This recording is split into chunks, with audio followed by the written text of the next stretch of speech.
Hello students, today I am taking class 11th subject business studies and in previous videos we have taught about chapter 1 that is nature and purpose of business and chapter 2 forms of business organization. Chapter 1 nature और purpose में हमने ये पढ़ा था कि यदि एक businessman चाहता है कि वो बिजनेस करे तो उसको बिजनेस किस बेस पे करना है, उसका मोटिव क्या होगा, उसको किस तरह से सरवाइव करना है बिजनेस में, और बिजनेस एक्चुअल है क्या, exchange of goods and services. So ये सब हमने बिजनेस में पढ़ा था। चैप्टर 1 में हमने पढ़ा कि एक बिजनेस का नेचर क्या होता है और नेचर के बाद उसका पर्पस क्या होता है। वहां पर हमने कैटेगरीज पढ़ी थी कि बिजनेस में कुछ एक्टिविटीज होती हैं, कुछ इकोनॉमिक एक्टिविटी होती है और कुछ एक्टिविटीज ऐसी होती है जो प्रॉफिट अर्निंग के लिए नहीं की जाती, जिसे हम नॉन इकोनॉमिक एक्टिविटी कहते हैं। इकोनॉमिक एक्टिविटी में हमने पढ़ा था business, profession and employment, and non economic activity में जैसे चैरिटी देना या डोनेशन देना या सोशल सर्विस करना, ये सारी चीजें जो होती हैं ये नॉन इकोनॉमिक एक्टिविटी में आती है। देन हमने उसी बिजनेस में उसके पर्पस में पढ़ा था कि उसके सोशल ऑब्जेक्टिव्स क्या होते हैं, उसके इकोनॉमिक ऑब्जेक्टिव्स क्या होते हैं। देन हमने ये भी पढ़ा था कि इसके जो प्रॉफिट है इसका बिजनेस में क्या इम्पोर्टेंस है। हमने फिर चैप्टर 1 में उसके बिजनेस और पर्पस को पढ़ने के बाद फिर बिजनेस के फॉर्म्स पढ़े थे कि जब एक पर्सन बिजनेस करना चाहता है तो वो अपनी सारी कैपिटल को लेकर आता है, कुछ अपने लोन वगैरह अरेंज करता है, अपने फ्रेंड्स से लेता है, कुछ जो ये लोन प्रोवाइड करती है कंपनी से, बैंक वगैरह, इनसे लेता है। इस तरह से वो अपनी सारी जो कैपिटल है उसको कलेक्ट करता है, देन बिजनेस स्टार्ट करता है। अब बिजनेस के भी कुछ फॉर्म्स होते हैं। फर्स्ट वन हमने पढ़ा था सोल प्रोप्राइटरशिप। सोल प्रोप्राइटरशिप में हमने देखा था कि इसका बिजनेस करने वाला पर्सन एक ही व्यक्ति होता है, वही पूरे बिजनेस को मैनेज करता है, कंट्रोल करता है और वो खुद ऑनर भी होता है। मतलब कहने का मीनिंग ये है कि बिजनेस में प्रॉफिट होता है तो फुली प्रॉफिट का जो अधिकारी है वो खुद ही होगा, और यदि लॉस में यदि बिजनेस जाता है तो उसका रिस्पॉन्सिबल भी वही पर्सन होगा। तो फर्स्ट वन हमने फॉर्म्स ऑफ बिजनेस ऑर्गेनाइजेशन में सोल प्रोप्राइटरशिप पढ़ा था। सेकेंड वन हमने पढ़ा था पार्टनरशिप। ऐसा होता है कि एक ही पर्सन में सारी क्वालिटीज नहीं होती है। यदि सोल प्रोप्राइटरशिप बिजनेस यदि कोई पर्सन करता है तो मैनेजिंग, डायरेक्टिंग, कंट्रोलिंग सब उसे ही करना होता है, और ऐसा कहा जाता है कि सारी क्वालिटीज एक पर्सन में नहीं पाई जाती है तो उसका बिजनेस एक जो लॉन्ग डिस्टेंस तक जाना चाहिए वहां तक नहीं जा पाता है। कभी कभी स्टेबिलिटी भी नहीं हो पाती है। मान लीजिए उसको कुछ प्रॉब्लम्स हो जाती है या इंसॉल्वेंट हो जाता है या बिजनेस में लॉस हो जाता है या उसकी डेथ हो जाती है तो सोल प्रोप्राइटरशिप एट लास्ट क्या हो जाता है, क्लोज करना पड़ता है। हमने सोल प्रोप्राइटरशिप में उसके फीचर्स पढ़े थे। फीचर पढ़ने के बाद मतलब उसकी कैरेक्टरिस्टिक्स पढ़ने के बाद हमने उसके मेरिट और डीमेरिट पढ़े। अब सोल प्रोप्राइटरशिप में जो भी प्रॉब्लम्स आ रही थी डीमेरिट्स के थ्रू, उनको सॉल्यूशन करने के लिए फिर पार्टनरशिप का बिजनेस फॉर्म वहां पर क्रिएट हुआ। पार्टनरशिप में क्या होता है, 2 to 20% इसमें बिजनेस कर सकते हैं। अब इसमें क्या होता है, डायरेक्टिंग, कंट्रोलिंग सब डिस्ट्रीब्यूट हो जाता है। कैपिटल भी जहां सोल प्रोप्राइटरशिप में एक पर्सन लेके आ रहा था, यहाँ पर यदि पार्टनरशिप में लेकर आएंगे तो बहुत सारी कैपिटल, मतलब एक लार्ज अमाउंट हो जाती है कैपिटल की। इस तरह से यदि बिजनेस लॉस सफर करता है तो भी डिस्ट्रीब्यूट हो जाता है, यदि बिजनेस प्रॉफिट सफर करता है तो भी डिस्ट्रीब्यूट हो जाता है। लेकिन पार्टनरशिप को भी एक 1932 एक्ट के अंतर्गत इसे लीगली बताया है।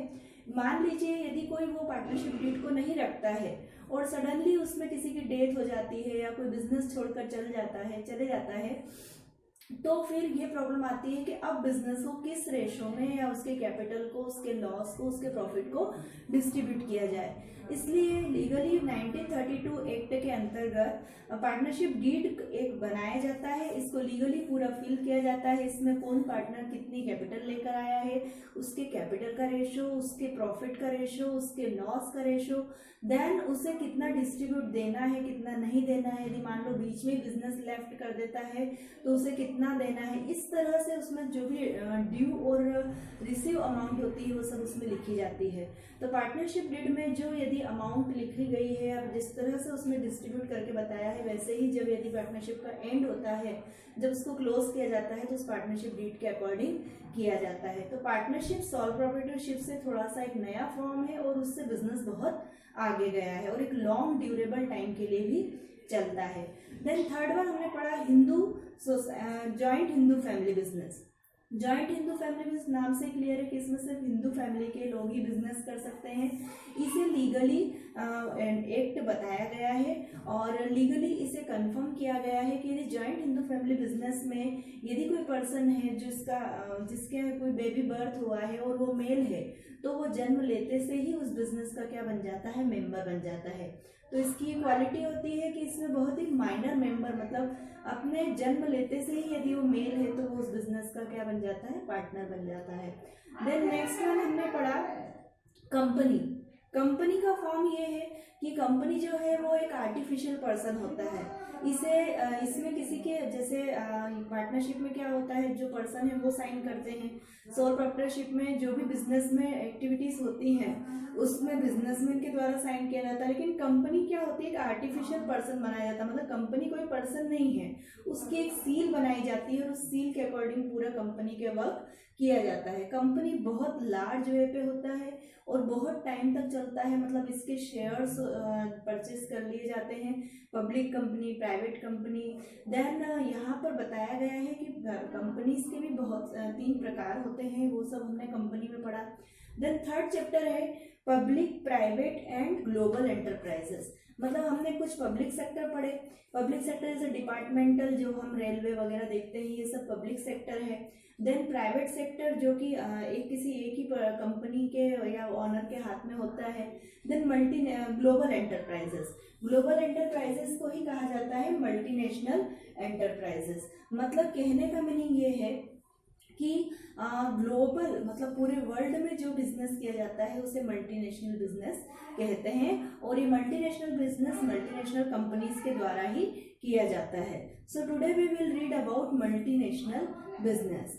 मल्टीनेशनल कंपनीज और ग्लोबल एंटरप्राइजेस के बारे में दिया है कि whenever we have to read about multinational, तो यहाँ पर ये जो वर्ड है ये 2 पार्ट में डिवाइड हो रहा है, मल्टी प्लस नेशनल। कहने का मीनिंग ये है multinational consist of 2 different word, multi and national. Multi means many and national means country. मतलब यहाँ पर एक ऐसा बिजनेस जो मेनी कंट्रीज के द्वारा किया जाता है, मतलब सोल प्रोप्राइटरशिप, पार्टनरशिप, कंपनी, ये तो हम हमारे इंडिया में हमारी बॉर्डर के अंदर ही करते हैं, हमारी कंट्रीज में ही करते हैं। लेकिन ऐसा बिजनेस जो बहुत सारी कंट्रीज में मिलकर किया जाता है, that is called multinational companies. And so multinational means a company which operate in many countries. Such a company has branches, factories, workshops in different countries. इस तरह की जो कंपनीज होती है इनकी बहुत सारी ब्रांचेस होती हैं। जैसे मल्टीनेशनल कंपनी की एक ब्रांच इंडिया में है, दूसरी ब्रांच यूएसए में है। इसका मेन हेड क्वार्टर भी होता है जहाँ से पूरी सभी ब्रांचेस को हैंडल किया जाता है। And a multinational corporation is also known a transnational corporation, global enterprise और इंटरनेशनल एंटरप्राइज। मतलब इसे अलग अलग नाम से इंटरप्राइज का नाम दिया गया है। जैसे इसे ट्रांजेशनल कॉरपोरेट भी कहा जाता है, इसे ग्लोबल एंटरप्राइज भी कहा जाता है, इसे इंटरनेशनल एंटरप्राइज भी कहा जाता है। फॉर एग्जाम्पल जैसे कि Coca Cola, Hyundai, then Nike, Reebok, L'Oreal and इसमें आप जो लॉरियल का सुना जाता है, देन सोनी, एलजी, सैमसंग, ये सब क्या है, ये सब मल्टीनेशनल कंपनीज है। क्यों? क्योंकि ये कोई एक कंट्रीज में पूरा बिजनेस नहीं करती, ये कई कंट्रीज को लेकर चल रही हैं। फिर से मैं इसके एग्जांपल्स बता देती हूँ, जैसे Coca Cola, Reebok, then L'Oreals and Sony, LG, Samsung, ये सब क्या है, हमारी मल्टीनेशनल कंपनीज हैं।